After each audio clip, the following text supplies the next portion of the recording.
বৃহস্পতিবার মধ্যরাতে জার্মানির দক্ষিণের অঙ্গরাজ্য বাডেন-ভিউর্টেনবার্গ সহ পশ্চিমের হেসেন প্রদেশের আশেপাশের অঞ্চলে হঠাৎ করেই যেন আকাশ ভেঙে বৃষ্টি নামে। বিশেষ করে বাডেন-ভিউর্টেনবার্গ অঙ্গরাজ্যটির বিসিঙ্গেন, টুইবিঙ্গেন সহ হেসেনের বাড শোয়ালবাখ এবং রাইনল্যান্ড-ফালসের আরভাইলারের স্থানীয় বাসিন্দাদের বৃহস্পতিবারের রাত ছিল চরম ভয়াবহ। ভারী বৃষ্টির কারণে দেখা দেয় আকস্মিক বন্যা, তলিয়ে যায় ঘরবাড়ি, রাস্তাঘাট থেকে শুরু করে বহু ব্যবসা প্রতিষ্ঠান। পানির স্রোতে ভেসে যায় অসংখ্য গাড়ি এবং ব্যবসা প্রতিষ্ঠানের মালামাল। বন্যা কবলিতদের উদ্ধারে এগিয়ে আসে স্থানীয় পুলিশ ও দুর্যোগ ব্যবস্থাপনা বিভাগ। বিভিন্ন বাড়িতে রাতেই শুরু হয় পানি নিষ্কাশনের কাজ। উদ্ধার অভিযানে অংশ নেয় ৩০০-রও বেশি কর্মী। শিশু ও বয়স্কদের সরিয়ে নেওয়া হয় নিরাপদে। ভারী বৃষ্টির কারণে রাতেই আক্রান্ত অঙ্গরাজ্যগুলোর বেশ কয়েকটি এলাকায় জারি করা হয় ৪ নম্বর সতর্কতা সংকেত।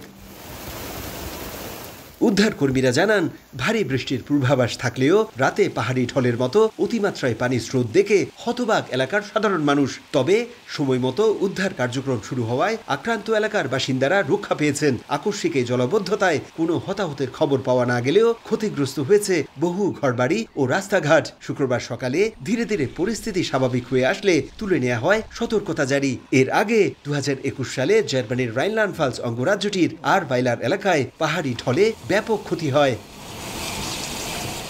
জার্মানি থেকে বিটু বড়ুয়া, সময় সংবাদ।